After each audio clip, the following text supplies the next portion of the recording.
Philadelphia got a big win against Jacksonville in Week 9, and now they get to fly down to Dallas, who lost to Atlanta, but they might have lost a lot more than just that. My name's Tyler, here with my brother Ryan, and we're going to break down this Week 10 matchup between the Eagles and Cowboys.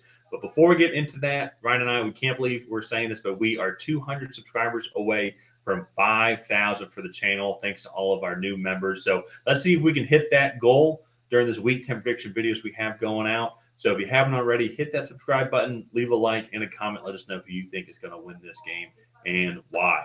Ryan, Philadelphia won the game. They should have won the game, made it a lot closer than needed to be. I think a lot of Eagles fans are probably thinking that same thing. But, hey, a win's a win against, I will say, a Jacksonville team that, there is some firepower on that team there. They've struggled all season, yes, but that's still a solid win. They're going to be going up against a Dallas team who lost in Atlanta. They've been struggling a lot all year. And I think things might have just gotten harder for them because Dak Prescott left the game with a hamstring injury. So I had to monitor his status throughout the week. At the same time, too, CeeDee Lamb, their other star player, was dealing with an AC joint problem in his shoulder as well. So definitely have to monitor both of that, though. And Dallas needs a win here as they're falling to 3-6, and they're getting creeping closer and closer to irrelevancy when it comes to the 2024 season. But want to throw it over to you, though, here.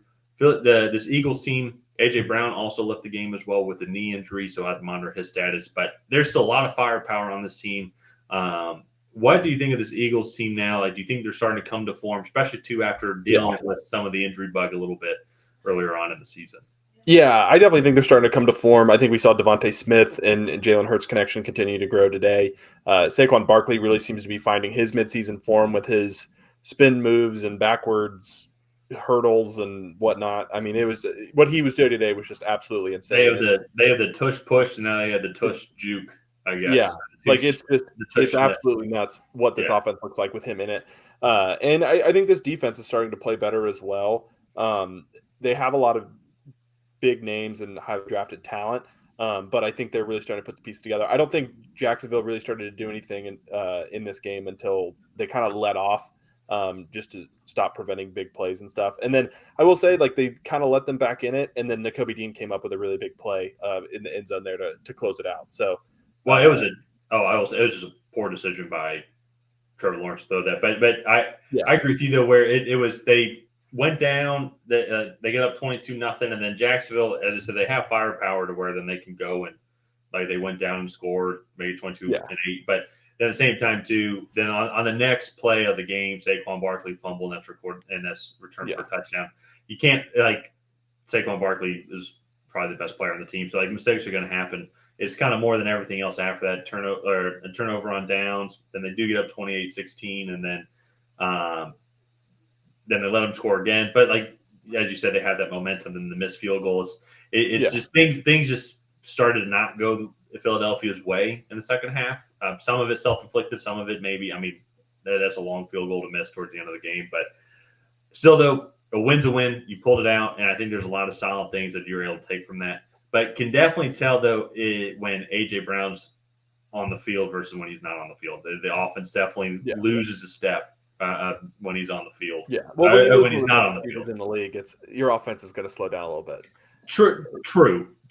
Absolutely, yeah. It's like what I say about San Francisco. It's it's very nitpicky, but it is a pretty big drop off when it comes to their overall effectiveness. And I say that too. It's just because A.J. Brown's such a big physical receiver, but he works so well with that play action. And when you have Saquon Barkley back there as well now, when he's not on the field though, teams can put that extra guy in the box, maybe slow down the run just a little bit, because Devontae Smith just doesn't have that same capability as A.J. Brown is. He's a super quick, speedy guy, but he's also 160 pounds. He's nowhere near as physical as A.J. Brown. So that's where it is. It's to the type of game the Eagles want to play. A.J. Brown is crucial to their overall flow, because it is nitpicky because he is one of the better receivers in the league, like you said. But if they traded for DK Metcalf, if A.J. Brown was done for the season, I think that would be a great replacement, just because both of them are the same guys. Also, he's not a top receiver in the league, so maybe I'm not saying actually any insightful points here. Maybe I'm saying obvious statements, but I digress. That being said, though, they're going to be going up against a Cowboys team that was already banged up. A lot on the defensive side of the ball. Deron Bland and Micah Parsons didn't play. DeMarcus Lawrence is still on IR as well. But now they might have even gotten more bad news. Dak Prescott, he left the game with a hamstring, and a weird kind of hamstring injury. Like he was throwing the ball and it looked like he came up a little limp. And then CeeDee Lamb was definitely dealing with a hurt shoulder as well. That didn't slow him down from scoring a touchdown, but still, though, have to monitor their status as well because this team, in any capacity of running the ball, either offensively or defensively, trying to stop the run, just they are not able to do. They had a decent running game today against Atlanta, but Atlanta gives up a lot of rushing yards. It's for me. I feel like Cowboys' motto has been kind of CeeDee Lamb or bust when it comes to their offense. And now if CeeDee Lamb's hurt and also too Dak Prescott's hurt, I don't know what this offense is going to be able to do. Oh yeah, well that's probably the big thing. Even with Cooper Rush in, like if CeeDee Lamb was still there, and even with Cooper Rush, and I think this offense would be a lot more inept because they can't run the ball at all. And just outside of CeeDee Lamb, their passing attack is not that great. I think Jake Ferguson is a really good tight end, but unless you have a more dominant tight end like a Travis Kelce, a Brock Bowers, like I don't think your passing game can really be run through a tight end. And I'm going to throw Baltimore's offense completely out the window because I think that's a totally different type of scheme because they're a much more run-heavy team. So I just think this offense is really going to struggle with these losses. And just to kind of get into predictions here, Philadelphia, I just think matches up with them really well. They're going to be able to stop the run with that front 4 or 5, whatever they decide to put down there.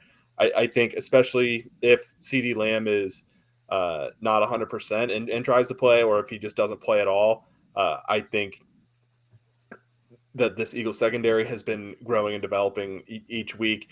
And Dak is probably not going to play. And I think that's something that like Cowboys fans need to be okay with in this one. I don't think Dak is going to play through a hamstring injury, especially against one of the top defensive fronts in the league. And I know that probably doesn't have anything to do with it in his psyche, but I think if you're the Cowboys, I think you want to err on the side of caution with your franchise quarterback.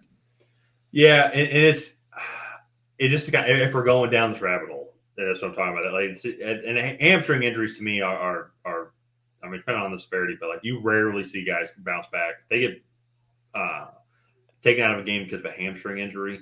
It is very likely that they're not playing in at least the next week, if not almost like very likely not playing the next 2 weeks, just for that to heal up, even if it's a tiny little tweak, just because those things, as we saw with Mike Evans, like he was out 1 week, came back, but then he got hurt again. And it's a much more serious thing. And so you don't want to have those. And you and I, we both, yours more serious than mine. Like we pulled hammies. And if you're watching this, you pulled your hammy. It sucks. I tore mine in college, and it hurts ridiculously bad. But also, it just takes a long time to heal because what you're trying to do, and he'll go to treatment and he'll go through PT, but you're trying to get the muscle fibers to heal with scar tissue in the same pattern. Because if they heal in the same pattern, it'll be stronger. But if they heal crossed like that, then it'll just separate again right away. Yeah. So it's just a long healing process. It's painful for a long amount of time. And if it doesn't heal the right way, you can turn into a Mike Evans situation where it'll just happen again at a much more severe level. Yeah, potentially too, and physical specimens like us, where we got to make sure our body's tip top shape, just like these professional athletes. Got to make sure that we're in top physical performance for these videos. But get into the predictions though here for myself. I'm going to go with Philly also. It's going to be I think Dallas is just too banged up. I also think too, just as well, just when you kind of go look at Dallas, just kind of like, what are they trying to do overall? Like they bring in Mike Zimmer, yes, but like after Dan Quinn leaves, and maybe it's just not his style of defense, like just not his guys. Like as you're kind of going through kind of some of the changes here, just overall philosophy. I'm kind of starting to think that a little bit now, like with the Falcons defense as well. Like maybe we saw the right personnel, so it might take a couple years. But at the same time, though, too, and they're banged up. To be completely fair, but then offensively, though, you go like they don't make any moves in the offseason. Now they're really kind of reaping what they sow. To like bringing in like other offensive talent to kind of go along with them. So now that I see way too deep into the depth chart. I'm going to go with Philly in this one, just as the overall healthier team. Yeah, and the other thing too. So, how many sacks did the Falcons have coming into this game? 6, and they got They had 3 today. They had 3 today, so they've increased their sack total by 50%. And I think that says two were it was on, I think, the Cowboys' first drive or on the second drive. Yeah, like, there was the second and third down. But so to be fair, you have a team that is averaging less than a sack a game that comes in and get 3.